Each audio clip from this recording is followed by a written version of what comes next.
Tonight, a warning about what your kids might be doing online. Cybersecurity experts are warning parents about sexual predators who target children through online gaming platforms.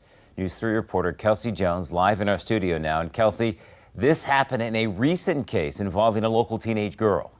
Yeah, that's right, Kurt. This involved a teenager from Norfolk who was lured online by a man thousands of miles away by using social media platforms and gaming devices, all things that you may have in your home. Many parents buy their children cell phones and gaming devices to keep them connected with their friends.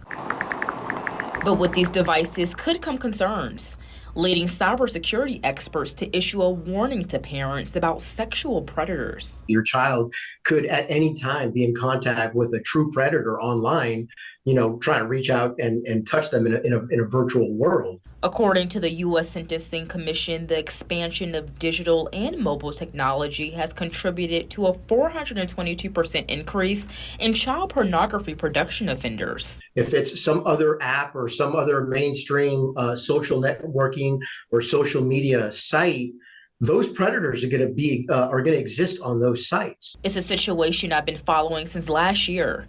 A Norfolk teen who was known for being to herself and active on the internet went missing in August of last year. Her family reached out to Norfolk police, but court documents revealed that it wasn't until the teen logged on to her online Nintendo Switch account that investigators found where she was and who she was with. 28-year-old Ethan Roberts took a bus from Phoenix to Norfolk to meet the teen, and she rode back to Arizona with him.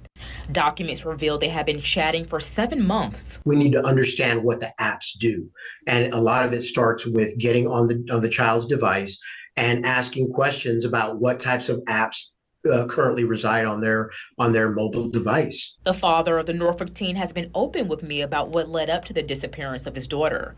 We are not sharing the father's identity or the victim to protect their privacy, yet he shared with me this happened under his nose. I mean, I never ever would have thought that could have happened like that over, especially over a gaming system. Cybersecurity experts say predators are often looking for pictures and videos that can lead up to a physical encounter.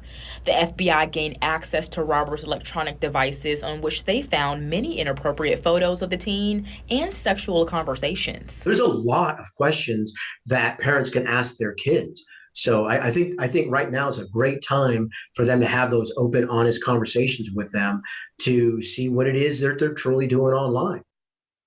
Len Gonzales is also urging parents to set boundaries on devices used and encourage kids to speak out if approached by someone they do not know on these platforms and gaming devices. I'm Kelsey Jones, News 3. Kelsey.